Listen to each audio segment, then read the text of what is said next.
What is up, everybody? Welcome to another episode of Limited Resources. This episode number 560. My name is Marshall. I'm one of your Limited Resources, and joining me, not from Denver, Colorado, this time all the way from the East Coast of the United States, it is my old friend, Brian David Marshall. BDM, welcome back on LR. It's been a while. Hey, Marsh. Yeah, it's been at least 3 apartments for me since I've been on the show. Well, for a New Yorker, that's only a few months. You know, you guys get bounced around. Well, it's great to have you back on. Luis is, he told me, you know, he was really busy testing for the Mythic Invitational and getting ready for set review stuff. But I think he's just playing Among Us, which has become his latest thing. Is he just streams Among Us all day? Well. Yeah, but no worries. That leaves you and I on show duty this week, and of course we are well down the line here as far as the current format. We're actually going to start looking forward to Zendikar Rising coming up not too long. In fact, you know, that actually reminds me, BDM, one thing that we didn't talk about when you and I were planning out what to talk about the show. We'll talk about our exclusive LR preview card as well. We did get one for Zendikar Rising. And, you know, maybe that'll give us a little idea of some things to come. It's always fun to talk about a preview card that went up a few days ago. So we'll make sure to do that as well. And we're also going to talk about how to play Paper Magic during quarantine, because, you know, obviously for everybody that's been going through this and all that kind of stuff, it has become apparent as Magic players that, you know, we're not going to be getting live events anytime soon, right? It's just the idea of going to a store and cracking some packs and hanging out with friends or going to a big tournament is just not on the table at the moment. And if that's the case, well, we've got to do other things. Now, most of us have turned to Arena and Magic Online, which I think is the logical thing to do and makes perfect sense. But there is something missing from those, which is what you and I are doing right now, hanging out. Right? Yeah. Getting some face-to-face time and catching up with your friends and talking a little trash and having a little fun. And, you know, there are ways to do that. And that's what we're going to be covering on this week's episode of the show, including some pretty cool formats that BDM came up with as well while he was at it during the whole pandemic thing. So first things first, though. We got to mention our sponsor, channelfireball.com. A couple of things coming up at CFB. CFB Pro Showdowns. These are the weekend tournaments for CFB Pro members where you get to battle it out. And if you make it to the finals, you'll win. If you win, you'll win a good prize. But then on top of it, you get to play one more match against the CFB Pro, a Team CFB member. And if you beat them, you get to double your prize, which hasn't actually happened yet. So it's just like an end boss? Yeah, except for it's like Luis, Reed, and Huey and stuff. So it's just like they really put the end in end boss. So yeah. So anyway, you can find information about that at channelfireball.com/showdown. And if you do want to get CFB Pro, you can sign up for that as well. Link in the show notes for that. I want to remind you, if you do buy that or anything else over at CFB, if you'd be so kind to use the affiliate code LR, that lets them know that you heard about CFB from us. The other thing that they have going on over there is really cool. Man, I've wanted this many times throughout the course of my Magic career, especially being a heavy drafter like you, BDM. You box, we buy. You go to Channel Fireball and you just send them a box of your cards and they sort it all out for you and make it that you want to sell, and they'll make you an offer on it. If you like the offer, sold, and it's a done deal. And if you don't, they'll send it right back to you. And man, I got to tell you, you know, I've had a lot of cards pile up for a long time because I didn't want to go through them. Well, you've certainly had that experience of being at a GP or some other event, just signing up for a million drafts, you know, winning some packs, doing some stuff, maybe winning some cards on the side in some other drafts, and you end up with a bunch of stuff at the end of the weekend, and you're like, I don't need this, or I don't want, you know, and you just go to a dealer and you're like, what are you going to give me for this? And just hand it to them, right? And that's kind of what that sounds like. Exactly. And that's like such a nice service that you don't have to do all the heavy lifting. And now you can get that from a reputable website like Channel Fireball online, and all the details are at channelfireball.com /uboxwebuy, and I'll put that link to that in the show notes as well. True or false, this is actually a grifter move by Luis Scott-Vargas to buy as many Marsh Hulks as possible for next to nothing. He could have some crazy Marsh Hulk project going behind the scenes. It is definitely in his range. Once he gets enough, we'll see U-Box We Buy just disappear. U-Box We Buy, Grifter, or Genius. Yeah, there you go. Maybe both. Yeah, it could be. With Luis, it usually is some of both. We're of course also supported by you via the Patreon. That's right. Patreon.com/limited resources, where you can go to support the show directly. If this show's helped you out, if you feel like it adds value to your week, if you've won a few extra booster packs after having listened to it, that kind of thing, and you feel like, you know what, I like this, I want to give back. Well, this is the way to do it. It's all set up over there for you. And if you do sign up, you get a thank you card in the mail. No matter what level you sign up at. I like that for everybody, because I thought it's so awesome if somebody takes the time to support the things that they like, the content creators and everything like that, to keep these shows going and to make them a real thing. That everybody should get a thank you card. So I've done that since the inception of it. And then on top of it, you get cool bonuses. You get access to the feed, which will let you get access to posts like if we have Patreon questions for a Q&A episode, or for the Patreon question of the week, or if we have a special guest or that kind of thing.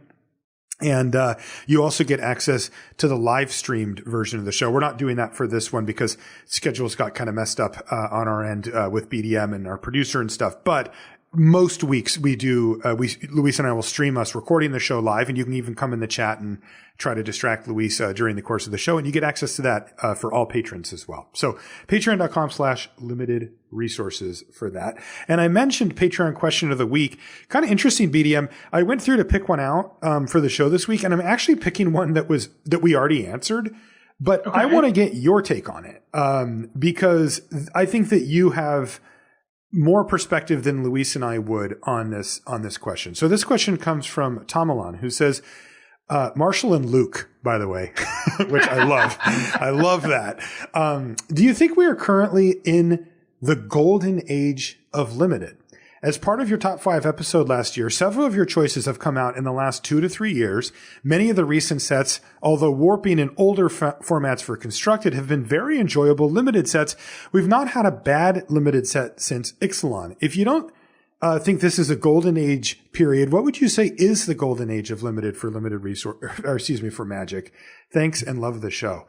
So Luis and I answered this question, but I want your answer, BDM. Is this, when you think back, they have hit anything between a home run and like a rock solid double on every set, with maybe a couple of exceptions over the past like 4 or 5 years for limited.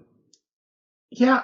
So I think my answer to this might be a little controversial. Mm-hmm. Like, I think if your goal is to just go into a draft and come out of it with like a good deck that gets to do things that you have more than enough cards to play, it is definitely a golden age. Mm-hmm. But I feel like sort of the same way I have some problems with Commander product for Commander. It feels like we've gotten away from the spirit of drafting. Interesting. Go on. That you don't always just get to have a perfect deck. That your mana is not always great. That that sometimes you have to play some real, what's a 23rd card even anymore, right? Oh, it's a 3/2 for 3 with an ability. Yeah. The idea of a 23rd card, or, you would talk about a draft, you're like, it's a 20th card, the idea that you didn't have to you don't have to make as many decisions about during the draft. And I feel like the golden age might be a more stone age in terms of like from an R&D perspective. Okay. So like, what would you say then? Because when you talk about these older formats that were, I think, clearly more skill testing overall, right? They had no kind of training wheels on them. If you didn't know what you're doing, your deck could be extremely bad, right? Like, we're not talking about bad by today's standards, where you're one of the grades that comes up often, and you would be shocked to see what qualifies for this grade these days. If you were transported from, the eras that you're kind of referring to, is a D. And a D in our grading scales is defined as a card that sometimes makes the deck, but usually doesn't, and you'd prefer it not to. Right? That's your kind of, like I said, let's say it's an off tribe 3/2 for 3 with no abilities, right? In limited these days, that is not where you want to be. Like those type of cards are not, like they are much, much worse, than the next best card up or whatever.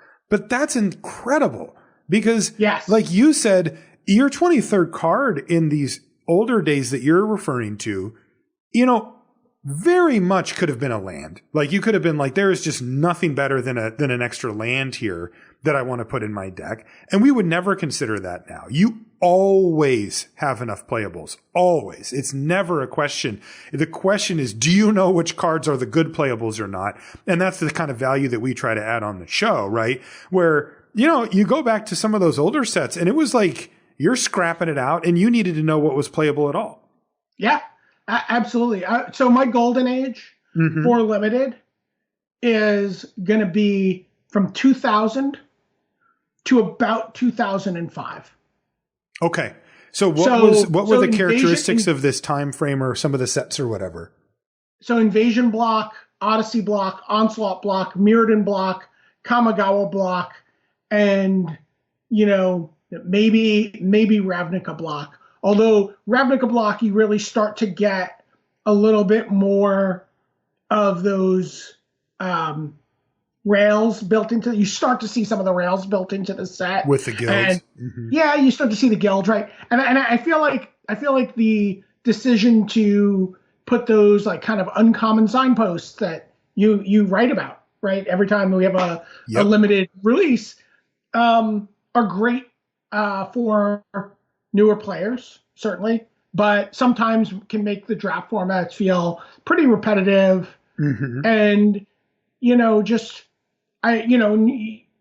in the right lane and you stayed open and you did your thing and, and it's fun and it's drafting and I love it. I'm not going to, complain about that, but it doesn't feel as, like you said, maybe skill testing or rewarding or,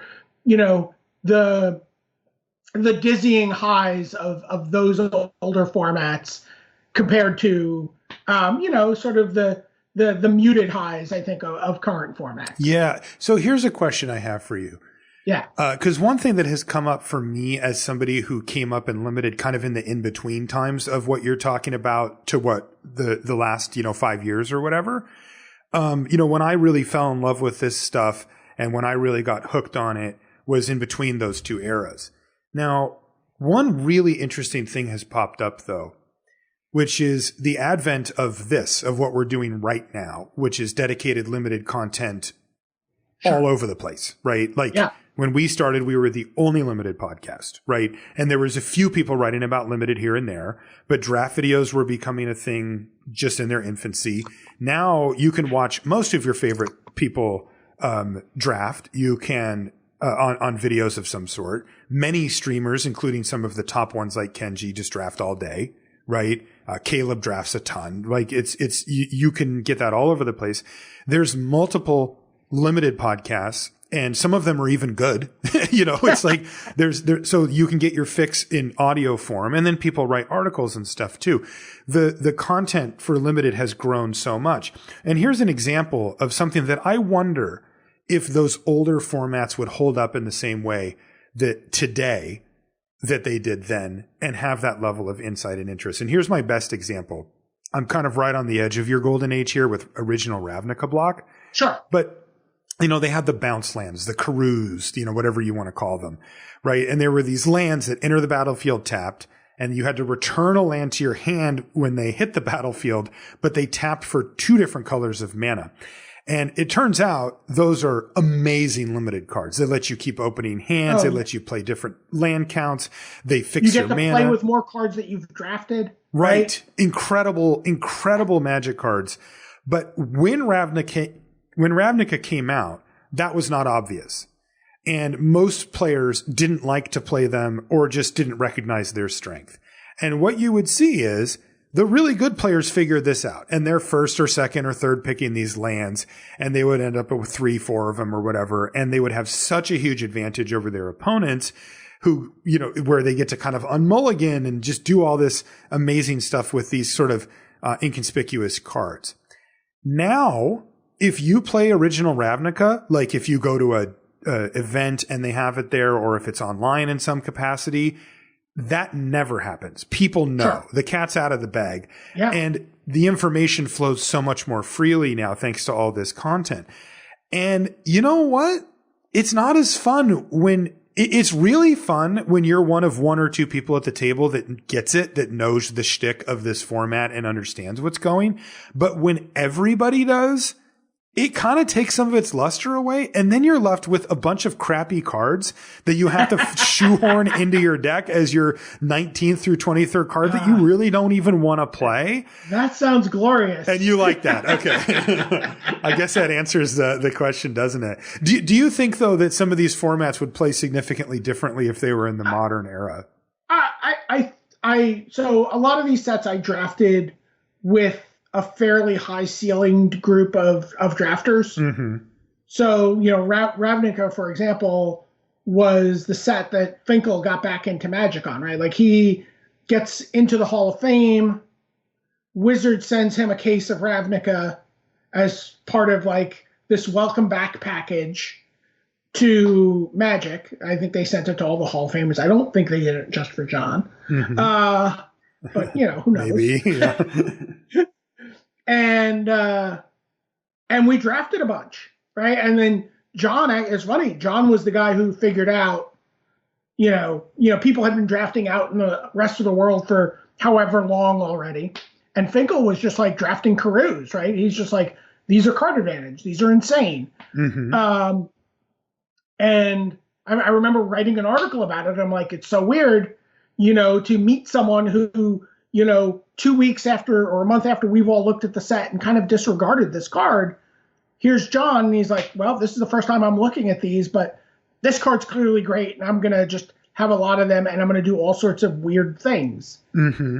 And in fact, John was so busy prioritizing Karus that he ended up having, I remember, some pretty, had a Dromad Purebred or something, or it was like a 1/5, a Dromad something. He ended up having some really garbage cards in his deck. Oh, okay. But made it all kind of work because he just got to play with more cards. He got to do more stuff, and he's John, and he was just better than everybody. But I think when you play with playing with people, you would fight for cards, and it would be a matter of good draft protocols, right? Who ends up in the right color pair? How do I respond to the person passing to me? Mm-hmm. What information am I sending to this person? How am I fighting for the cards that are, going to be important in my deck? Right. You don't think things are going to come back around. If something comes back around, things are really weird because the cards are, the things that are coming around are 2/2s for 3 that maybe do something. Right. Which would be completely unacceptable now. Yeah. Right. And, interesting. And so I don't know. So they did hold up though. I mean, your answer is no, because you were drafting in a circle of people that did know what was going on. I was drafting in a circle of people where I was the worst drafter. I'm not saying I'm an amazing drafter. No, you're a pretty damn good drafter, man. I've watched you draft more than I've watched anybody else draft. But drafting definitely in a field where I'm the worst drafter. So it's I would consider that to be a pretty competitive environment. It's extremely good field, yes. And people had people would have good decks, and sometimes you'd have a garbage deck, and sometimes John would have a garbage deck, and he'd be like, "Oh, what do I do? How do I make this work?" Okay, we would team draft, right? At teams after the draft, and trying to figure out how to build it, how to make it work, how to make the mana work. It was similar to trying to salvage a bad cube draft. How much were you guys playing for back then? I don't know, $100 a game. Yeah, buddy. We're not on coverage now. Look, I've won some money on the Pro Tour. I've won some money at Grand Prix. I've won a couple of PTQs. Mm-hmm. Right? None of that matters as much as the day I took John 4 times for $100 in one day. Because the thing people might not, I'm assuming that you guys play this way, but a lot of times if you have a 6-person money draft, what happens is each player can decide how much they want to put up. It doesn't even necessarily have to match everybody on the other side, although usually it does. And then they will play a match against somebody. And if you beat them, you get that amount. Like, well, if your team wins, so what we would do is let's say we had 2-3-person teams. Yeah. What are we playing for? Right. And John's like, I'll play for 100. Right. Mm-hmm. And somebody else from the other team has to also do that. Somebody else has to match. Or sometimes you would have people be like, John's like, I'm playing for 100 and I will cover my team. Like if someone on your team wants to play for 100 and someone on my team only wants to play for 20, he's like, I'll cover their 80. I'll take your 80 if they win. Gotcha. Yep. Yeah, that's also common. Yeah. Yeah. Yeah. And so if the team wins, then you get whatever money from what was in the pool. Yeah. Yeah, whatever's in the pool. Exactly. Anyway, but you got him 4 times? Got him 4 times. In one day? In one day, yeah. It was what Man, set you is should have a Button, trophy. What set is Mud Button cohort from? I think Lorwyn or Morningtide, maybe. That was it was the mono red deck that you could draft in that format. Yeah. Was it Eventide? It may have been, yeah. Because that was the one with all the hybrids. Mud Button Torch Runner. Is that the one you mean? Let me see. I remember that one. That was from Lorwyn. No, not the Torch Runner. So it was the something cohort. It was like a 1/1 Goblin cohort. Mud Brawler cohort? No. I don't even remember the stupid name of the card now. It was a red 1-drop that had haste, and there was a bunch of like it was in the Lorwyn block. Yeah. It was just a bunch of like garbagey red cards and things. It was like one of those. It was like one of those decks you hate, right? You know what I mean? Yeah. In the sense that it was all garbage cards. You could and I just won. I was against John 4 times, which is normally a formula for not a great day. Right. But I beat him 4 times with. My God. And by the way, John never not drafted the mono red deck in that format for the rest of the format after that day. Wow, you just seared it into his brain, did you? Okay, I want to do a. I may have never beaten John any other time in my life, right? I may be down like $1,000 to him lifetime, right, or something. But those 4 crispy $100 Benjamins. I mean, it's a great day, right? It's just like it's an incredible day. So look, I want to do just a really quick experiment here. Sure. To highlight what we were talking about when we were talking about, I do this sometimes on my own, and we're just going to do it live on the show. Okay. Which is, what are the worst commons in a set for a given color? Okay. Normally we talk about the best, right? And we were talking about like what the worst would be, so what I want you to do is give me an old set from the Golden Age. So you can pick one. What was one that pick Odyssey. Okay, Odyssey. And what we're gonna do is we're gonna take a color. All right. And let's see, how do I spell Odyssey? Odyssey. Okay. All right. So give me a color. I don't care which one. Green. Okay. So what I'm going to do is I'm going to look at just the commons from M21, and we're going to pick the bottom, say 2 or 3, just to give a sample of like, these are what the really bad commons look like. And then we're going to do the same thing, but for the green cards in Odyssey. Okay. And we're going to see how low it goes on the old ones versus the new, and see if there's a big gap or not. Because there's nothing quite like just throwing it in there for real, right? Okay, so for the white cards, should we do the same color? I'll just do green, right? Okay. That makes sense. Okay, so here's the green for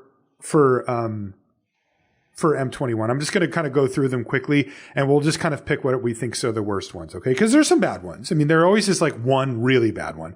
Dreadmaw, Node, Tranodon is probably the best one. Garrick's Gorehorn, that's low. It's a 7/3 for 5. Here we go. Life Goes On. Green instant, you gain 4 life. Morbid, you gain 8 life. So there's probably our worst. Visionary, Dilophosaur, Portcullis Vine, that has a spot. Pride Malkin's good. Ranger Skyle's good. Return to Nature's sideboard, we're not going to count that. Run Afoul sideboard. Sabertooth Mauler, that's the one that gets bigger. It's fine. Training is good. Snare Spinner's good. Titanic Growth is playable. Track Down's actually playable. I think Truffle Snout is fine. So our worst cards, let's say the worst 2 are Life Goes On and either Garrick's Gorehorn or Portcullis Vine, probably. Okay. So a 7/3 for 5 or a green 0/3 that replaces itself and then a pure life gain card. So those are your worst of those. Okay. Okay. Now we're going to look at the cards from Odyssey, and you're going to have to help me here because I don't know these. So what I'm going to do is I'm going to put in your Skype window here. I've got Scryfall open, and I'm looking at green and Odyssey, starting with Cartographer is the first. Yeah, Cartographer, which I know what that one is, and that can't be the worst. Chatteral the Squirrel, no. Diligent Farmhand. Green 1/1, 1 and a green, sacrifice it, search your library for a basic land card, put that card into play tapped, then shelf your library. If it's in a graveyard, Muscle Burst effect counts, okay, whatever. So it's like a Kindle effect, so it counts as or an 8K. But that seems like a fine card. Nothing wrong with that. Fine, yeah. Druid Lyricist, green 1/1, G, tap it, sacrifice it, destroy target enchantment. That's pretty bad. Well, I don't know the format, but we'll call that the worst one for now. Elephant Ambush. No, that's just a good card. Croson Archer. Just good. Yeah, this is a good card as well. Croson Avenger. 2 and a green, 3/1 trample. Threshold, 1 and a green, regenerated. That seems really good. Leaf Dancer. That card would be good right now, right? It would. Yeah, if regeneration still existed. Leaf Dancer, 1 GG, 2/2 Forest Walk. That would be bad for now, but it certainly can't be the worst here. Moment's Peace. Fog with buyback. So that's got to be on the list here for limited cards. So far we have Druid Lyricist and a Fog effect. Muscle Burst, that's the one we talked about. So that's a pump spell. That's fine. And then Tuco Disciple, 3 and a green, 2/2. G, tap, target creature gets +2/+2 until end of turn. That card's great. Okay, yeah, that seems totally fine. That messes with combat real bad. Primal Frenzy, green, enchanted creature has trample. There we go. That's the word. Total junker. Like, literally just a piece of nothing, right? That's a whole entire card you're spending for that. Rabid Elephant, 4 and a green, 3/4. When it becomes blocked, it gets +2/+2 for each creature blocking it. That seems totally great. Refresh. Regenerate target creature, draw a card. That's fine. For 3 mana, it's fine. Yeah, I mean, that's not a good magic card, but it replaces itself. 3 mana, instant, regenerate target creature, draw a card. So you're getting your card back and saving the creature. Rites of Spring, 1 and a green, sorcery. Discard any number of cards from your hand. Search your library for that many basic land cards. Reveal those cards, put them in your hand, then shuffle. So this looks completely horrendous, but I'm assuming that Threshold and the ability to do that, it might have actually seen some play or something. Yeah, it was fine. I don't remember ever playing a lot of it, but it's fine. Okay. Seaton's Desire, 2 and a green for an aura that gives a creature +2/+2 with Threshold. It has Lure. Fine. Simplify, green, sorcery. Each player sacrifices an enchantment. We'll call that sideboard. Springing Tiger, 3 and a green, 3/3 with Threshold. It gets +2/+2. Dang, that's sweet. Werebear, this card's like a classic. 1 and a green, tap, add green to your mana pool. Threshold, it gets +3/+3, and it's a 1/1. That card's sick. Oh my God, Mild Mongrel was a common at some point. That is absurd. So we found the best common, 1 and a green, 2/2. This is kind of funny, interesting as well, because you don't see commons of this power level now. I mean, this is completely an uncommon. Anyway, it's 1 and a green, 2/2. If you've never seen it before, you can discard a card from your hand to give it +1/+1, and it becomes a color of your choice until end of turn.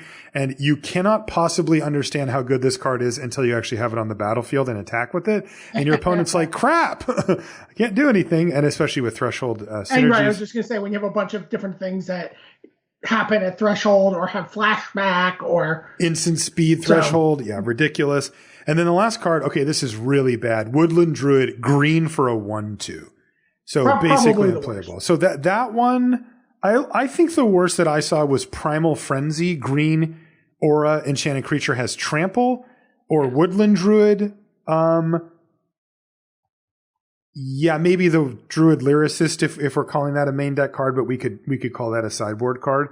So yeah, what do you think? Because and I feel like Odyssey held up pretty well here. Yeah, it did. It really did. I mean, like if you cancel out, like you can see that it starts to ramp up quickly. Like let's say Primal Frenzy cancels out, Life Goes On. But then the next one up for us is Woodland Druid, which is a 1/2.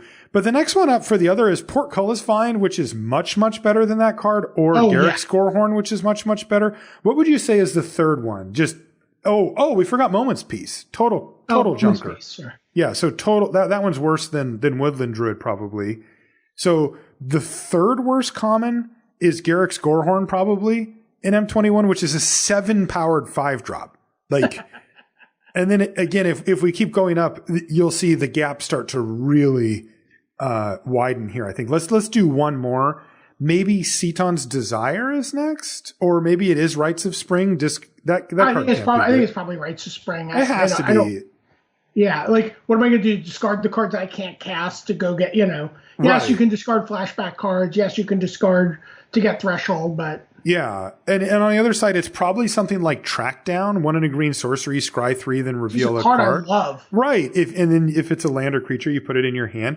A totally fine card. It's not great, and to be honest, this kind of illustrates this. Track Down is a D.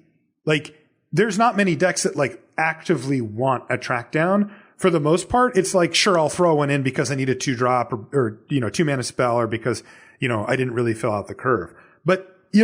You can see the gap start to fill when you're talking about cards like Track Down that replace themselves with cards like Moments Peace, like running a random fog in your deck, right? Huge gap. Right. I mean, Moments Peace was an interesting card though, right? Because very much again, so. you were sometimes scuffling to fill your deck out. Mm-hmm. And maybe even a card like, Rites of Spring you'd be like, yeah, you know what? I've got some junkers in here. I had to play a Woodland Druid, right? Like, yeah. Well, and it kind of backs up your point, though, right? That there's a lot more decisions to be made when you're doing that. Where if my decision is, do I play Garrick's Gorehorn or do I play Track Down? It's just like, those are both fine. Do I play Portcullis Vine or Track Down?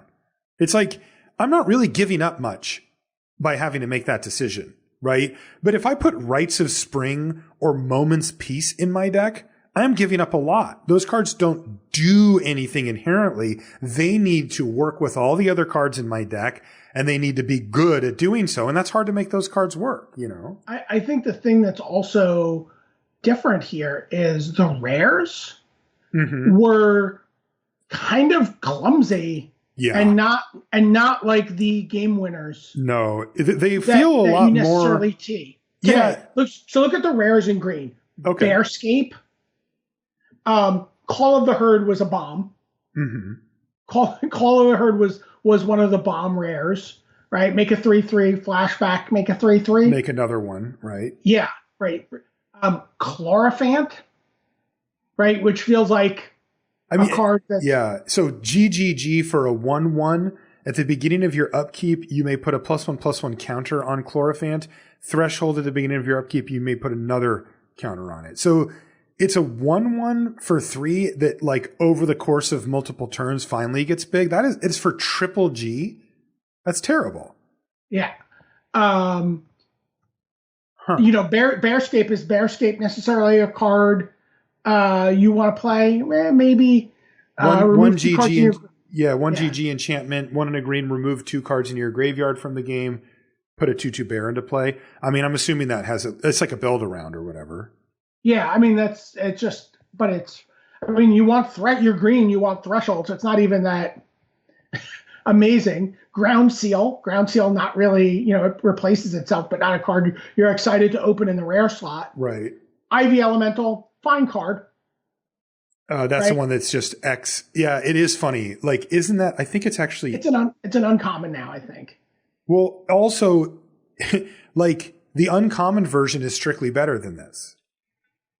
Like, I think it's actually in M21. I can look real quick, but it's the one that says if it gets a +1/+1 counter on it, Like, if something else gets a +1/+1 counter on it, then it also gets a +1/+1 counter. Right. Yeah. Wildwood Scourge. Green X00. When it enters the battlefield with X +1/+1 counters, whenever one or more +1/+1 counters are put on another non-Hydra creature you control, you put a +1/+1 counter on the Scourge. That's an uncommon. That's fine, right? It's not even great. Ivy Elemental in Odyssey is a rare that is everything the same except for it's an elemental rather than a Hydra, and you just don't get any of those extra counters. Krosan Beast is a 4-mana 1/1 that becomes an 8/8 if you have Threshold. Okay, that's kind of interesting at least. It's interesting, but it's not, it's not like, yes, I'm going to win the game with this, right? Like, you can still envision your opponent blocking. Nantuko Mentor, pretty good. 2G for a 1/1. 2G and tap, target creature gets +X/+X until end of turn, where X is that creature's power. But again, it doesn't feel like some, bomb rare. No, not even close. I don't even know if that's good. This next card's terrible. Nantuko Shrine, 1 GG enchantment. Whenever a player plays a spell, so it's not just you, that player puts X 1/1 green squirrel creature tokens into play, where X is the number of cards in all graveyards with the same name as that spell. In limited, that's just unplayable. Yeah. So, yeah. Anyway, New Frontiers. Uh-huh. Each player may search his or her library for up to X basic lands. No. That's green X sorcery that does that? Yeah. Wait, each player? Each player. So it rampant growths for X on a green X for each player. But you have to be the one to pay the mana. And then you untap first. And then they untap first. Right. Yeah. And you spent the mana and the card out of your hand. Yeah. So it's like, not only is it unplayable, it's like actively bad for you. Nut Collector, 6 mana 1/1 that makes a squirrel at the beginning of your upkeep. And then all squirrels get +2/+2 if you have Threshold. Not super exciting. I mean, seriously, none of these rares you would take Overrun at uncommon. Right.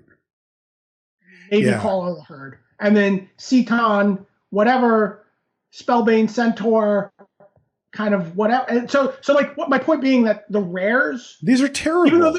Ceton is a 3-mana 2/2 that adds mana based on the druids that you have. It's green for a 2/2. Terravore, 1 green star with trample. Its power and toughness are equal to the number of land cards in all graveyards. Like, these are awful. Yeah. I mean, anyway. you could open up a rare, and there's some rares that are insane. Speaking of opening up a rare, by the way, BDM. Yeah. We're going to open a pack. Do you hear that noise? I do. I actually have a real cards in my hand for the first time in months. Mashi from over at Channel Fireball was kind enough to send us some packs for Crack-A-Pack, which was really nice of him, because Luis and I had kind of lamented that we hadn't had like actual cards in our hand for a very long time, because there's no paper Magic being played. So I thought that was really nice. You. Yeah. We'll get to that in just a minute, won't we? Let's just go through this pack really quick, though. I don't think we need to dwell too long on an M21 pack, but it's always fun to do one. Bloodfell Caves is our land. Okay, here's Grasp of Darkness, so there's a good removal spell. Yeah. Turret Ogre, no. Pride Malkin, that card's overperformed, but I still like the Grasp. Here's Roaming Ghostlight, one of my favorite cards in the set for sure. Probably Grasp of Darkness is better, though. Lofty Denial, seen some constructed play. Onaki Ogre, no. Staunch Shieldmate, no. Crypt Lurker, better than it looked, but no. Titanic Growth, no. Sanguine Indulgence, no. Wow, this pack really fell off for us. We're at the uncommons now, but we've really just got the Grasp of Darkness, the Roaming Ghostlight, and I guess if you're feeling frisky, the Pride Malkin. Sure. But where are you at here? You like Roaming Ghostlight, Darkness, or the Cat? I like Darkness and Ghostlight. I'm probably going to have the Darkness at the front of the pack. Okay. First uncommon out is Shipwreck Dowser. That's the 3 blue 3/3 with prowess, and you get an instant or sorcery back. That's moved to the front of the pack for me now. Okay. Even though it's probably not correct, all I want to do, the only thing I really have exactly left what you want to do is Dowser Sublime Epiphany. Oh, that is not what I thought you were going to say. That's all I want to do. That is funny. I have done that, by the way. I thought you were going to say Dowser Rise Again, because if you Rise Again a Dowser, you get the Rise Again back. Oh, yeah. It's awesome. No, it's a sick loop. Weirdly, we will talk about this later. Oh, interesting. Next is Invigorating Surge. That's the 2 and a green instant. Put a +1/+1 counter on target creature you control, then double the number of counters on it. Good in the green-white deck, but not good otherwise. Good, yeah, not good early, certainly, right? Right. Like you're not no. make it stand there. Furious Rise. That's the build around 2 and a red enchantment at the beginning of your end step. If you control a creature with power 4 or greater, exile the top card of your library. You may play that card. Does the card work when you play it or not? What do you mean? Oh, are there times where that card's been just like severely bugged online? Oh, I don't know. I didn't know that. It's worked for me. Our rare. All right, we're going to put you to the test here, VDM. It is a mythic rare. It costs 3 red. It's called Fiery Emancipation. This is like the Furnace of Wrath, but it triples. Oh. Enchantment. If a source you control would deal damage to a permanent or player, it deals triple that damage to that permanent or player instead. Yeah, no, if I'm drafting with the gang, I'm taking the Dowser. Okay. If I'm drafting with you, I take the bounce creature. You take my roaming Ghostlight? How rude! Yeah, I'm gonna take your roaming Ghostlight. Okay, all right. Because that's funny. Because lols. Mm-hmm. And if I'm like in a draft where I'm trying to win, I'm gonna take the Grasp of Darkness. Okay. Good, fair enough. I think that's my read. Yeah, I do think Fire Emancipation is playable as well, but I would not take it over Shipwreck Dowser, Grasp, probably not even over the Pride Malkin or something like that. It is a powerful effect to have on the board, especially with flyers. Blue-red, and if you curve into it, then yeah, you can Fire Emancipate your way to a game win pretty easily. But anytime that you're behind, it struggles a little bit. Yeah. It still does it on blocks and stuff. It doesn't have to be attacking or anything, but still it can really be kind of a dud if you don't have much of a board state. The fail rate for the card is that you can't play it for a long period of the game. Right. That you play it and nothing happens. Right. Or sometimes you played and win a game you would have won anyway, where basically any creature would have been just as good there. So, yeah, I wouldn't take it here, but I'd probably take the Dowser with you. Yeah. Okay. I did want to mention our LR preview card for Zendikar Rising real quick before we talk about the other stuff. We don't have to go too deep on this. It's just one card, but it's called Drana Silencer. It is 5 and a black for a 3/2 Vampire Rouge, otherwise known as Rogue. It is common. And it says, when Drana Silencer enters the battlefield, target creature an opponent controls gets -X until end of turn, where X is the number of creatures in your party. And it says, in parentheses, your party consists of up to 1 each of Cleric, Rogue, Warrior, and Wizard. And just to circle back, Drana Silencer is a Rogue, so it will count as 1 no matter what when it enters the battlefield. And then if you're playing a deck that is pushing this theme, which it seems, at least at this point, like you will be able to do so quite easily if you'd like, it can scale up to -4/-4 on the Silencer. Right. Kind of reminds me of Blight Breath. Probably reasonably expect it to be a -2/-2. I would say so. Yeah, you're getting the -1/-1, so if you're happy with that, then fine. Though I will say I probably wouldn't be. 6 mana for a 3/2 that gives something -1/-1 is not quite up to par. -2/-2 is, and anything above that's like getting into downright good territory. It reminds me of Blight Breath Catoblepus, which was similar. It was 4 black, and it counted its devotion rather than counting this party size thing. Right. So it was always 2, and then it could scale up a lot easier. That card ended up being very good. That was a very solid high end for a heavy black deck. This card does not look as good as that to me. I think that the Silencer is a worse card. It's harder to set up, and it has a lower ceiling. Yeah, the Silencer is desperate to travel back to like 2001 and oh yeah, to find a party where this card would be insane. Yeah, totally. I'll kill your 1 flyer. Excellent. Yes, that was my best card. Darn it. So yeah, the real hint though for us is just, hey, this is talking about things beating your party.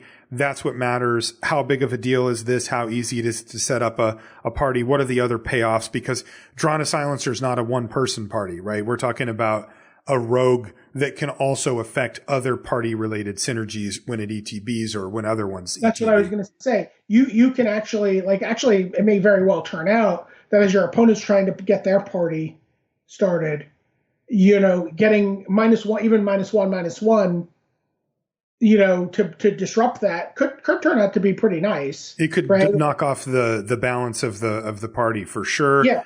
And then also, of course, we'd have to keep our eye out for like 1 toughness utility creatures.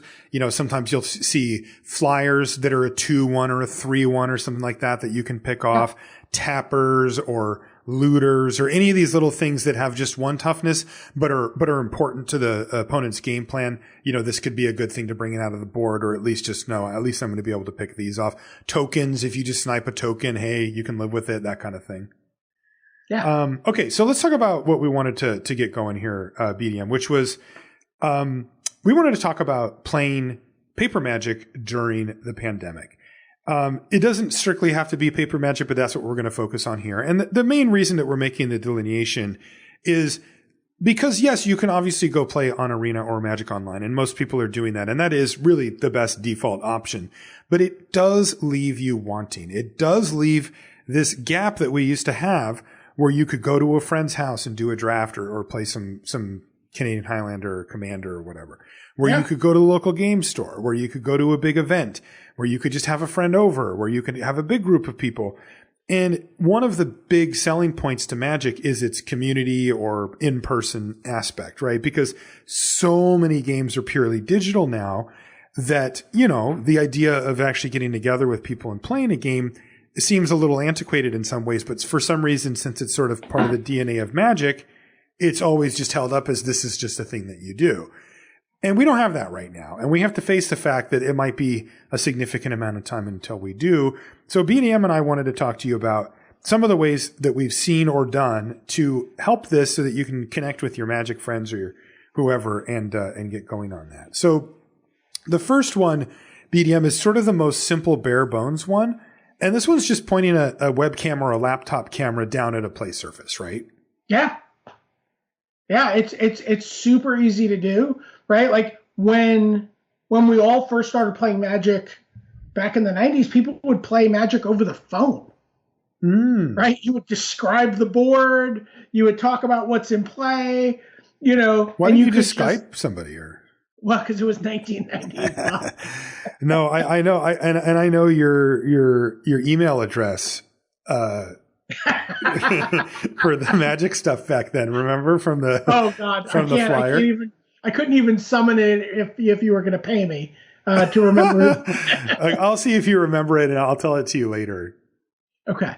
Yeah. I don't remember. It was like I really just don't even remember. It's like some random string of numbers and words. There is that in it, yes. Yeah. Yeah. No, it was absurd. Yeah. So we would just talk on the phone and be like, I play this and my board is this, and maybe you would make some notes about what was going on and you would just play the game that way. So now you can have your phone looking at it. You can have your laptop. You can have your you can play over Skype super easily with your webcam. And just play heads up, right? Like you could just play, hey, let's break out our standard decks, our modern decks, our commander decks, our whatever, and just jam a game. Right. And this is the most simple option, right? This is just the kind of most people that have a computer are going to have access to this type of thing. And you can just make that happen. Now, I've done this. Adam and I played some sealed deck of actually M21 a while back. And I actually had like a slightly advanced setup because I grabbed my webcam and I stuck it on a tripod, and then I just pointed the tripod down and just plugged that into my laptop so that I didn't have to have the whole thing sitting right in front of me. Right. But I have all this extra gear or whatever for recording this stuff.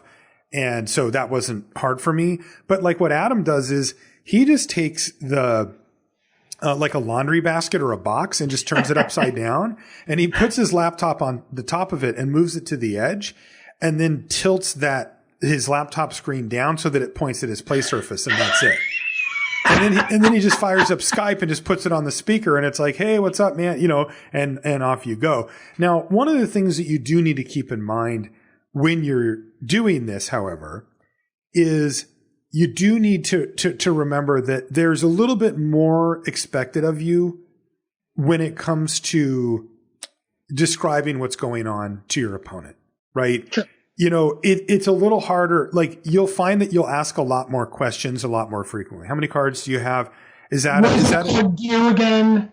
Mm-hmm. Right. What's in your graveyard? Right. Is that an island? Right. And, sometimes this gives away a little bit about what you might be thinking about. Fine, whatever, just live with it, right? Like, this is the price you pay for getting to hang out and play. And for us, it was sealed, right? I mean, sealed is the premier way to do this because as limited players, we've thought about trying to do drafts. And I'm not saying that there are no ways. And if you want to play on Arena, there's definitely ways to do it. But if you want to like play with physical Magic cards over a camera. Are you telling me you don't want to be in my paper Rochester draft league? I'm interested. I feel like encouraging other people on it is probably a little bit of malfeasance on my part, but I'm kind of in for it. What do you want from me? Right? Like, I am who I am.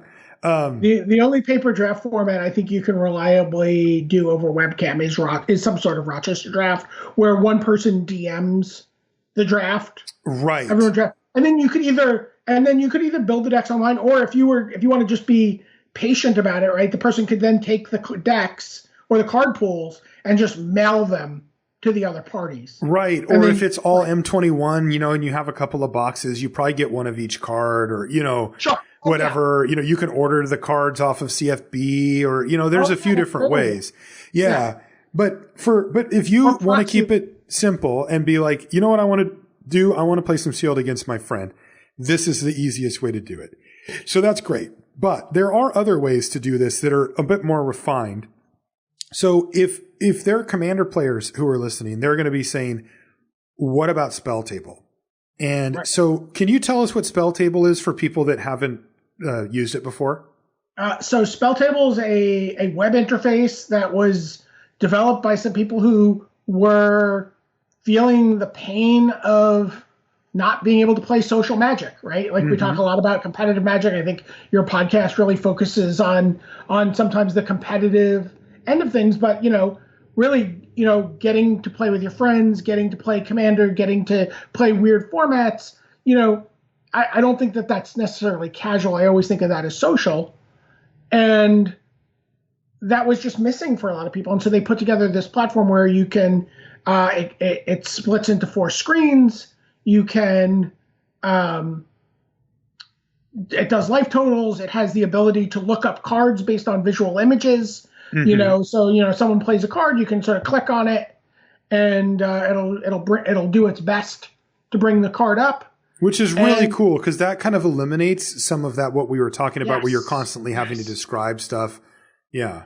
Lets you within the web page kind of like toggle your camera around if your camera setup is pointed in the wrong direction, right? Like, you can rotate your window. It's just a really nice kind of put together, quick and dirty web interface to play multiplayer Magic online. And you can play 2-player. You can play heads up on it too. But it was designed to be a 4-player kind of multiplayer experience. Right. So if you just want to play quick, you can just set up your Skype, Zoom, whatever, and do it. But if you want to get an account, Wizards bought them apparently, or merged. They incorporated. I don't really know the details, but I don't know. I don't know. It's always hard to say anymore. Right. But they're part of Wizards now, and they're taking over and doing the development through them. So you can expect. I would expect things to accelerate for Spell Table as well, where they're getting even more features and that kind of thing going. It has audio built in, it said on their website. I haven't used it, by the way, which is why I'm quoting their site. But, so you can do that. But it also said that a lot of people just use like Discord, which is the most popular audio thing. The first time I played on it, I did use Discord for audio. Okay. And you said it's good, right? Like, yeah. It feels fun and like for commander players, but like you said, there's a thing called focus mode that lets you do like 2 players. So you can use it for that too. And that just clears up a lot of the awkwardness. What's your life total? I'm at 18. Okay. Absolutely. And now it just says it on the screen and I don't have to worry about it. I would imagine that card recognition software they have is really great for commander where people pull some strange stuff out of the binder. I need to use it all the time. I don't know. I don't really acknowledge commander product as a real thing. So I don't really know cards from commander product. People are like, what are you talking about? I don't know. So I always have to click on all of those commands. Meanwhile, I play an Estrid the Mask deck, and I'm a hypocrite. Totally. But right. Yeah, so that's the exception. So one thing I did want to mention for us limited players, because what happens is you pick one of these options, the sort of down and dirty or go for the more refined spell table option, and you go, all right, well, what can I play? The first thing that jumps to your mind as a limited player, sealed, right? That makes perfect sense. So that's probably your default pandemic format. You and I had talked about doing drafts. We talked about it on here a little bit. It's very difficult to get cards into people's hands. That's the hard part. When I think of 2-player draft, I think of Winston draft, which is where you have like that big pile of cards, but that doesn't work either unless both players, have it and you can set up some awkward thing where one person's holding up stuff to the screen that the other player can't see. Doesn't seem feasible to me. So Winston draft's out the table. So it really has left us with social gaming like Commander or any constructed format. But for limited, it's kind of like basically sealed. And that, though, you don't have to stop at just sealed. So there's a few things that I wanted to talk about here. One of them is the idea of a sealed league. And sealed leagues are great. I know that there's workplaces that run them, like gaming places that will offer sealed leagues. One of the workplaces I know that runs them is Wizards of the Coast. It's a great way to get your hands on some cards, but this is the really cool part as it relates to a pandemic. A sealed league works like this. You get traditionally 6 booster packs, so that there's your starting sealed deck, just like normal. And then you play a match against somebody that's also in your league. Excuse me. Duncan. And then you play against somebody, who's you get matched up with somebody who's also in your league. This can be a big group or a small group. It doesn't really matter. Then the next week, this is the cool part, you get to play against another person from the league, but this time you get to open up another booster pack to try to integrate into your pool and see if you can improve your deck. And here's what I really like about this, okay? The strategic part's cool. Adding the stuff so that your deck gets better and better is cool. That's great. But here's what I really like for pandemic purposes. It can be very difficult to keep a routine for something like this during a pandemic. We are all overwhelmed mentally and emotionally. It is difficult to find the push, the drive to, I'm going to go work out today and I'm going to go write this thing I've been wanting to do and I'm going to go plant some flowers in the garden. And, it's like, I think a lot of us have hit this point. I hit it a while ago. I was going to do all of those things. Yeah. Yes. That was today. Right. And if you can get one of them, you're happy, right? Cause it can be so difficult to do. Well, this can give you something that's on the calendar to look forward to and say, hey, next Tuesday at 8, I'm playing against BDM for my sealed match, and we're going to meet up on Skype. Hey, how's it going, man? I haven't seen you in a while. And then next week it's going to be somebody else, but it's all part of a friend group or a play group that you've got. And then the magic part's cool too. You can have a Discord channel for the league, right? Where you can talk trash or post standings or who wants to get a game in, or even that's a great point. Let's get a practice game in. That's a great point. Yeah. So it's very common in workplaces or groups that run these, that you have a match or a number of matches that count for your score for the week, but you can play as many as you want.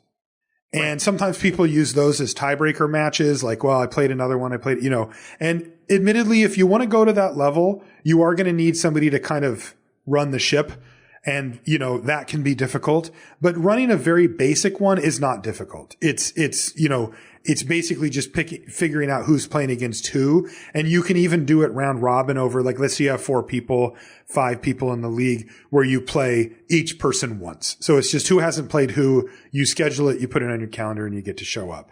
So I definitely recommend trying a sealed league, but that's also just the beginning, because you can take this to an even another level. For example, you can do sealed of certain booster packs. You can say, we're going to do one each of these and everybody get your hands on these. Or it's going to be all M21, but then we're going to add chaos. One. It can be chaos. You can draft the packs that you're going to do. You can say, all right, everybody, here's the packs that we have available to us. We're going to do a big mailing after we do the draft. But that's kind of the point here, is that this isn't just sit down, do one thing and hang up. This is sit down, do a thing, enjoy it, and then come back again in a couple of days to do it again. And then if you're a crazy person, like the person on the other end of the line from me today, you can invent the EDH Boxing League, which is what you did, BDM. I have to hear what this is about because it sounds crazy. So, I've talked to you over the years about the idea of wanting to figure out some way to play with the rules of Commander, play multiplayer games, but incorporate some components of Limited. Right? Mm-hmm. Like some amount of, like, we're not going to all just bring, my deck's a 7 and it's a 9 and my deck's, and not have that kind of weird power level thing that happens with Commander when you play with people you don't know. And, I talked to you about, like, a Commander draft format earlier in the year that I was trying to figure out how to make work, and it was very convoluted. Mm-hmm. And somewhere during my copious amounts of time not planting trees, working out, or writing, I came up with this idea that, like, I had a bunch of booster boxes sitting in my closet, and I was like, what if I just built a league deck? And to me, a league deck is that thing that you were talking about, right? I'm going to build a deck from this pool of cards, and then each week you get to add something. Mm-hmm. What if I built, like, could I build a Commander deck out of a box of Magic boosters? And so I started talking to Sheldon about it, and I said, I think this is going to be a cool thing. Sheldon's like, well, I will dedicate a night of the RC's stream to it if we do it. And so we worked on it. We codified the rules. You could certainly go fancy if you want to. We decided that there'd be no convention booster, no mystery boosters, no modern masters, none of that stuff. We wanted it to be either core sets or expansion sets, right? Like what we think of as normal draft sets. You pick a box, you open it up, your Commander needs to be in the box, and you build. Each week, you get to add 6 packs from a core set or expansion set that you have not previously opened. How many cards in a deck for this? It's Commander. So it's 99 cards and your Commander. You do need to be thinking a little bit about what you're opening up. I got very lucky. I opened up a box of M20, and I opened 5 Legends. Okay. 4 of them were monocolored. Oh no! And I would not have had enough cards to build a good monocolored deck around any of them. I would have really been scuffling. But then I opened Yarrick, the Desecrated. Oh man, that card's sweet. And that means I get to play with basically a little more than 3/5 of my rares, which is awesome. That is fantastic. Yeah. I have black and green and blue rares that I'm not even playing with. Wow. I have planeswalkers I'm not playing with. Wow. Yeah. So how? Okay, and then you were saying about adding, and then each week you get to add 6 packs. You pick a set, you open up 6 packs, and that gets added to your card pool that you can build from. You can switch commanders. If suddenly I had enough white cards, I could switch to my 7/7 white flyer that makes all my other flyers indestructible. Right? I could build that deck. I have a Scarab God that I opened up in week 2. So I could audible to be the Scarab God deck and get rid of the green cards, which obviously I'll never do. But I was going to say seems unlikely. Yeah, you can certainly evolve your deck. You can sort of tune it, but you can also switch as you open cards. And then you get together with 3 other players and play 4 players on Spell Table? Yeah, we have a 12-player league. We have a separate group in the RC Discord for EDH Boxing League where we talk about what we're opening, what we're doing. We have a Google, sheet where we keep track of who's played who won what game. We do our scheduling on there and in the Discord. And yeah, you try to get 4-player games together. Everyone wants to play at least 1 game a week, but people are generally playing 2 or 3. Yeah. And in different permutations. This is the most BDM format ever. It's limited and commander smashed together. It's just exactly your thing. Oh yeah, and my deck feels like a spider spawning deck. That is amazing. Because I opened a field with the dead in my box. Well, that is awesome. And this is the kind of creativity that I think can help really kind of give you something to look forward to week. Not just the interaction with the other people, but also you get to open up some booster packs. In this case, a bunch of them, which people love. It's super sweet. I think my deck is credible, Marshall. Like, I don't think I could. You can actually take it out of the confines of the boxing league and let it lose. I think I would probably want to maybe invest in a couple more cards, or maybe. I mean, your mana has to be awful. I mean, my mana's fine. So I have a Field of the Dead, but I have about 15 different named lands or 14 different named lands in my deck. Oh, okay. I always forget how many cards are in a booster box. It ends up being a lot. Yeah. Yeah, I have 2 temples. I have all 3 game lands for my colors. I have a Fabled Passage and an Evolving Wilds. I have a land that, you could tap a creature to make it tap for any color. My mana is fine. It's, again, this would be a deck I think I could play against other out-of-the-box commander product. Okay. And I think it would hold its own. I don't think I could sit down at a table with Stibbs, Trick, and Ron Foster and... Right. But like if Shivam was there, you could be like, yeah, this might work. Yeah. I mean, it's a... I'm going to keep this deck together. I'm not going to break this deck up when I'm done. Okay, that is really cool. And then that could even be a way for you, you're an old hand at EDH, but you could be somebody who's like, this is going to be my first EDH deck, and you start doing the thing which is one of the most fun things about formats like EDH is when the new set comes out, is there an upgrade for me? My next, I bought 2 pre-release packs for pre-releases. I signed up for pre-releases at 2 different stores. Mm-hmm. I have 2 pre-release packs coming. So do they send them to you in the mail? Yeah. Okay. And I had a couple sent to me, but I didn't order them specifically, so I wasn't sure. And I'm going to play one I'm going to play in a pre-release with my friends, which we're going to do over Spell Table and Skype and whatever. Mm-hmm. But the other is going to be my week 4 league packs.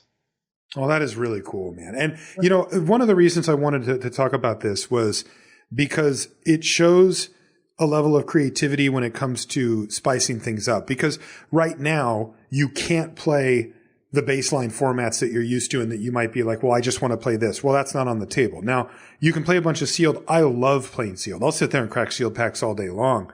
Or sealed decks all day long. But I understand that some people are like, I want something a little different. Well, this is a good way to kind of boost that up. And, I could see an easy kind of thing where you get a group going in one of any type of messaging app, right? In Slack or in Discord or whatever. Yeah. And you go, hey, does anybody want to play some M21 sealed real quick? Regular M21 sealed. Sure. And then alongside that, there's an M21 sealed league going.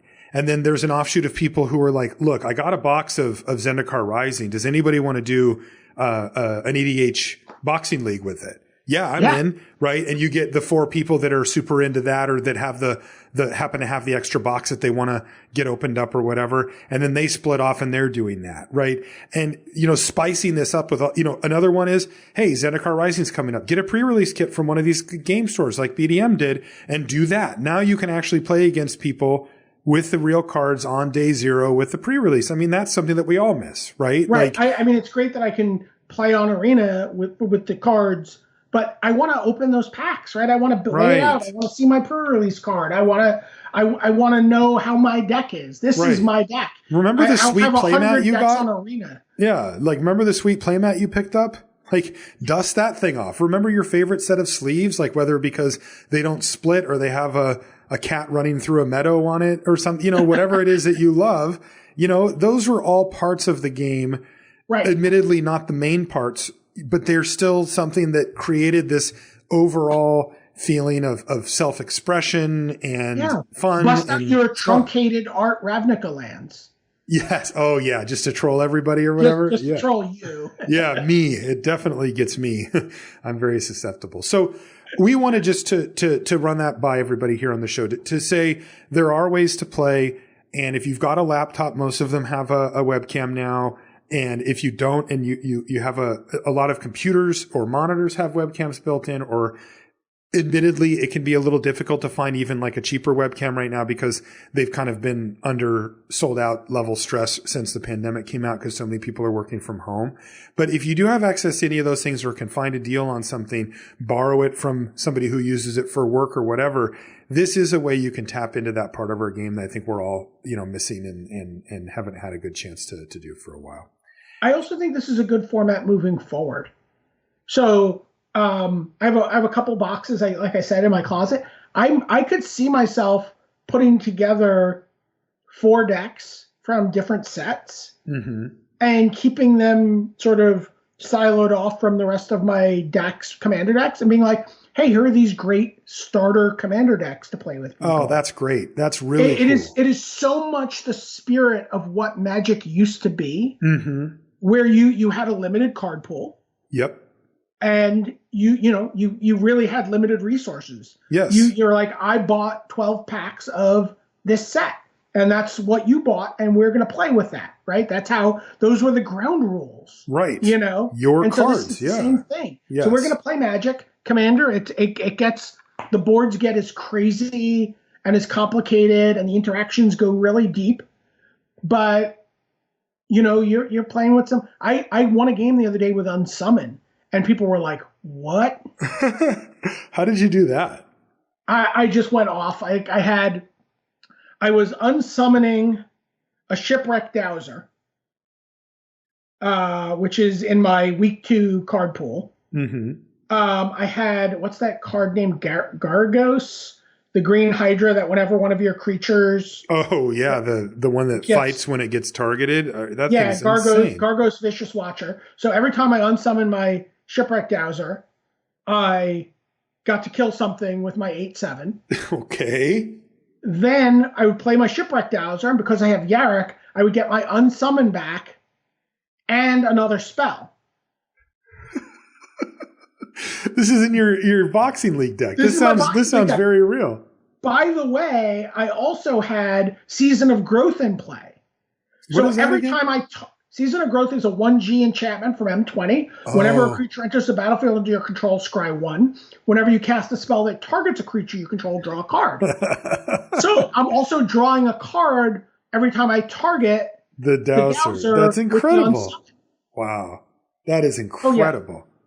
I have Lone Shaman in here, so I can just cycle through my deck like 9 times. That is awesome. You would love this deck. Okay. Like, well, this is cool. Yeah, I might want to try this. Not huge on Commander generally, but this just sounds super fun. But you could do this as Brawl too, right? Like you can be like, we're Commander players, but like if you're worried about the density of playables, you can play Brawl and do that even for week 1 and then move up to Commander. But I think I want this to exist on Arena, honestly. I think there should be a Brawl bundle on Arena. When the new set comes out, you buy 36 packs of Zendikar Rising and you use them to build a Brawl deck, and you play for 4 weeks and you get an extra pack every week to add or something. Yeah, one of the things I should have mentioned is that these sealed leagues used to be a thing on Magic Online back in the day, and they were amazing because you could play 5 matches per week before, and then when the week rolled over, you would get your additional booster pack, but you could play as many non-counting matches as you wanted, and it kept track of them, and they were actually the tiebreaker. So you'd have people with like 90 matches played, because they were just getting their value, which I think is maybe why they took them away. There was also, it went away with one of the big revisions. I don't think that they actually like purposefully. They just got rid of leagues. What's that? They just got rid of leagues. No, right? Everything's leagues now, but I get what you mean, that style of league. Yeah. I think what happened is they updated Magic Online, and that capability went away, and then they just didn't bring it back. Like, it was probably too much of a pain, and it probably wasn't like a big money maker or something. But anyway, highly recommend all this stuff. Also keep in mind that if you do the thing like what BDM does, you can tweak the rules however you see fit. You can pick a commander. You can say, if you didn't get a good commander, you can use this one or whatever that makes sense to you. That's also very much in the spirit of what BDM created here. I think it's perfectly reasonable to say I can play any commander from the box I opened, from the set I opened. There you go. Right. Although, I think, the temptation is always to play a 5-color commander, but it's a little tricky. The mana is not great, so I'm not. Getting 5-color would be rough. 5 colors is a little rough, but you get to play with all your cards. And again, I think it's a great way also if you have some friends who are, you're in a situation where you're in lockdown with some people who are maybe you're trying to convince them to play Magic with you, right? You're like, me and my roommates, we haven't left the house in 3 months, and I'm finally teaching the 2 of them how to play. This is a great way to onboard new people into something like Commander. Because they get invested. Yes, that's the difference. And they build their deck, and they get a deck that's going to be theirs. Yes, it's going to be very much like old school Magic. Yep, and that to me is why Commander's the most popular Magic format. It's also why formats like Canadian Highlander, even though they're relatively fringe, have continued to thrive, is because there is something fundamental about having your deck. Yeah, you could play this as like Canlander, right? You could also just be like, we're going to open up a box and we're going to play 100-card Singleton. Right, totally. Like, you could do box sealed, but normal box sealed, you actually play 40-card decks. It is a joke. Like, you're trying to get 23 cards out of 36 booster packs. It is stupid. It's just like what you said. You're just like, well, this third Planeswalker can't make that, So it is overkill by 100-fold.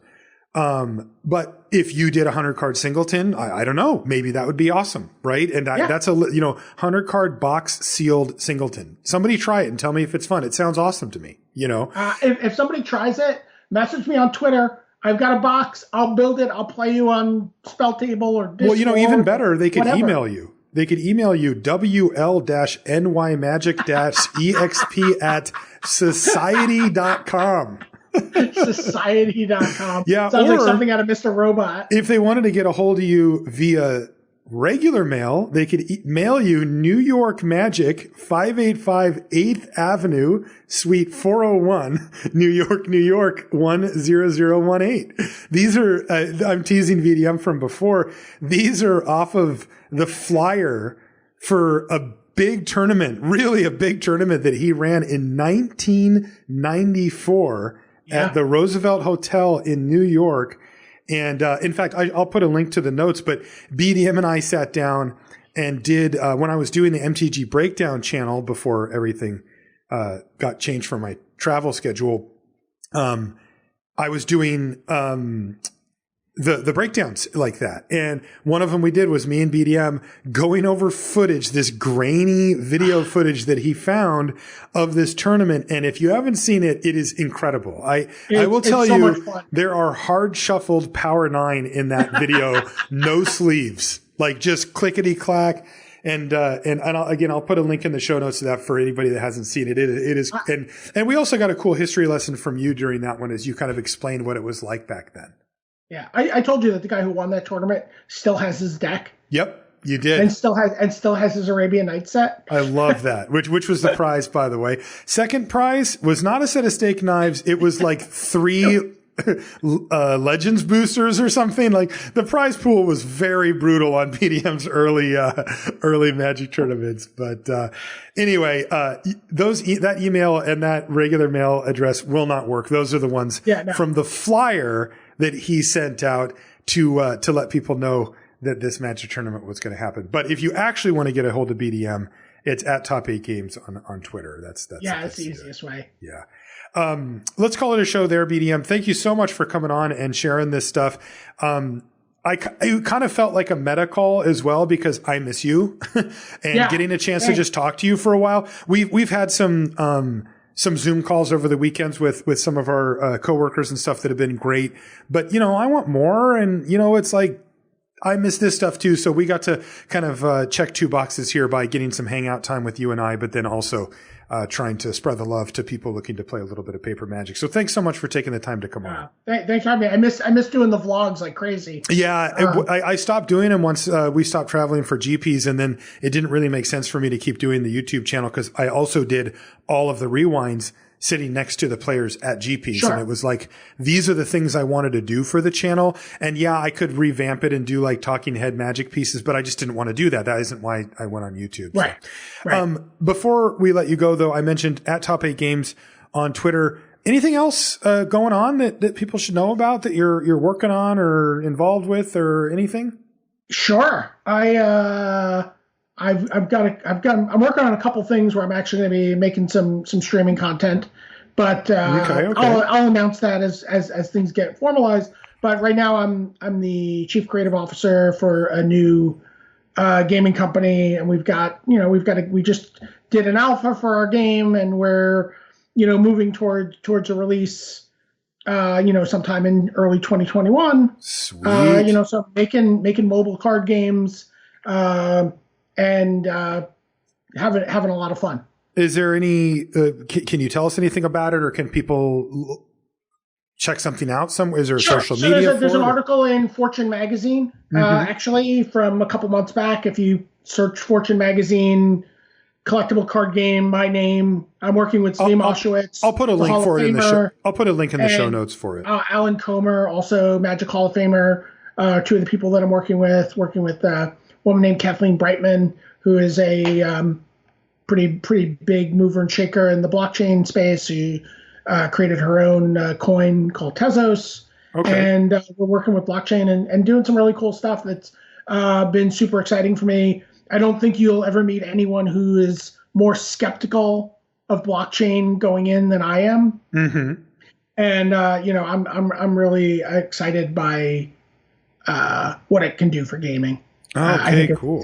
Gaming and a ton of other applications, actually. I think it's fascinating, and I'm really excited to be working on it. Okay, cool. Well, I'll find a link for that Fortune magazine article and put it in the show notes for anybody that's interested in checking it out. What's the game going to be called? Do we know that yet? It's called Emergent CCG. Cool. So it's a superhero property that I've done some other things with in the past, working with comic book writer Evan Dorkin, who's an Eisner Award-winning comic book writer, Harvey Award-winning artist Steve Ellis, doing the art. We're working on some comic book content for the game as well, which will be released online. And it's right now it's called Emergent CCG, but we may spice that up between now and awesome. next year. Awesome. Well, that's great. And then for any of your personal projects, people can follow you at Top 8 Games, and you'll update the stuff about, like you mentioned, some streaming stuff and whatever. Oh, yeah. Okay. Yeah. I'm gonna start doing something where I'm playing paper Magic and cooking. Oof. See, you're just good at combining things, right? Yeah. You're good at combining ingredients. You're good at combining cards into decks. You're good at combining formats into BDM specific limited. Here's the deal, Marshall. When I do that, you need to build an EDH Boxing League deck. Uh-huh. I'll let you catch up to me even, right? Like you can build your deck and you can be like, here's my week 1 and these are my week 2, 3 packs or whatever. And you got to come on and play against me while we cook something. Okay, cool. I'm in. I'll do it. All right. Awesome. You make the channel. I'll be there. Thanks again, BDM. It was really great to chat with you, and we'll talk to you soon. Thanks for having me, Marshall. If you want to find, Say again? And so I'll talk to you soon. Yeah, of course. If you want to find us on social media, again, he's Top 8 Games. I'm Marshall_LR. Anything related to the podcast can be found at lrcast.com. And don't forget Channel Fireball, our sponsor. Again, if you do end up picking up something over there, if you use the affiliate code LR, it helps let them know that we sent you over, and that helps us. So thanks for doing that if you've done so. That is going to do it for the show this week. Next week, we're going to be putting a bow on M21 and starting to look forward to Zendikar. What is it called? Risen, remastered, right? Revisited. Zendikar Risen Reef. Risen Reefed. That's right. That's I wish. All Risen Reefed. Every card just gives you an incredible advantage every time you play it. Zendikar Rising, of course, is where we're going to be aiming our sights starting next week. So, with that said, we'll see you then. All right. So, BDM, we always do a sign off on the show, and Luis does these. But one of the things that he's taken to doing as an occasional sign off are recipes that he likes, things that he likes to make at home that aren't, super complicated, so that people can do it. You've been cooking up an absolute storm. I mean, multiple times a week I get to see what the latest and greatest is coming out of your kitchen, especially after you've moved. Man, you've been really just like firing it off over there. Since you moved, is there a dish or anything, a drink or something that comes to mind that you could share with our listeners that doesn't require the level of skill that you have to cook that you've discovered or invented lately? Yeah, I've been doing over the summer. We've been doing a grilled chicken. Just like working with like chicken thighs or even chicken breast or drumsticks or whatever. And just doing like a marinade, which is really simple. It's lemon zest, lemon juice, olive oil, some honey mustard, salt, pepper, some fresh herbs, whatever it is. It could be basil, it can be thyme, whatever you have, right? I've been using like crazy fish sauce, right? Like Thai fish sauce. I just hit it. I hit it with a little fish sauce. My wife's like, how much fish sauce? And I'm like, only that much. And then she turns her back and I just like hit it with that much again. But that's, and it just gives like a little bit of depth to it. Maybe a little bit of honey if it's, you taste it. If it's too acidic, maybe a little honey. If it's a little salty, you balance things out. You marinate the chicken in there for, I don't know, not too long. You don't really need that long on it. You get it on there. You throw the chicken on the grill. Or in a grill pan or in a hot saute pan or whatever, cook it through, on both sides, cook it till it's done. You can do that by finger. And you can also then take the marinade, heat that up, bring it to a boil because it had raw chicken in it, so you need to cook that out. But cook it to a boil, maybe add a little chicken stock to it, reduce it, and you just have this really delicious lemon chicken with like this nice lemon gravy. And you put that over a pasta salad, put that over some arugula, whatever, and it's delicious. It's really great on the grill, where you get like a little caramelization and crust from some of the sweet things in there. Perfect. That is awesome. Thanks, BDM. All right. Talk to you soon.